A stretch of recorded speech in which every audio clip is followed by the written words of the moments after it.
નમસ્કાર મિત્રો, આપ સૌનું સ્વાગત છે ભગવદ્ ગીતા શ્લોક સિરીઝમાં। આ સિરીઝમાં આપણે દરરોજ એક શ્લોકનો સરળ અર્થ, ભાવાર્થ અને જીવન સંદેશ સમજીએ છીએ। આજે આપણે અધ્યાય 1ના ત્રીજા શ્લોક વિશે સમજશું। શ્લોક પાઠ। પશ્યૈતા પાંડુપુત્રાણામ આચાર્ય મહતી ચમું વ્યુઢા દ્રુપદપુત્રેણ તવ શિષ્યેણ ધીમતા।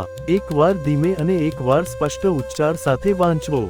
શ્લોક પરિચય। આ શ્લોકમાં દુર્યોધન પોતાના ગુરુ દ્રોણાચાર્યને પાંડવોની સેનાની શક્તિ બતાવે છે। તે ખાસ કરીને કહે છે કે આ સેના તમારા જ શિષ્ય દ્રષ્ટદ્યુમ્ને ગોઠવી છે।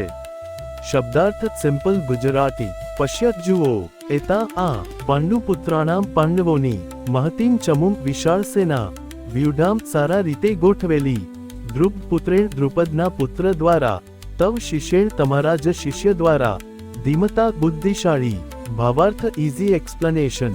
દુર્યોધન કહે છે, હે આચાર્ય, જુઓ પાંડવોની આ વિશાળ અને મજબૂત સેના, જેને તમારા જ બુદ્ધિશાળી શિષ્ય દ્રષ્ટદ્યુમ્ને ગોઠવી છે।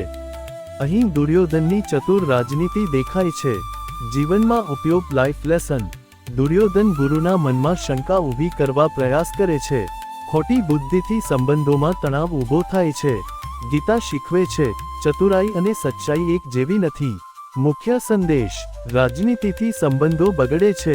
સત્ય વગરની બુદ્ધિ ખતરનાક બને છે। અહંકાર માણસને અંધ બનાવી દે છે। મનન માટે એક વાક્ય, હું સત્ય અને સાદગીથી વાત કરું છું। જો તમને આ શ્લોક ગમ્યો હોય તો લાઈક કરો, સબસ્ક્રાઇબ કરો અને કોમેન્ટમાં લખો, ગીતા શ્લોક 4।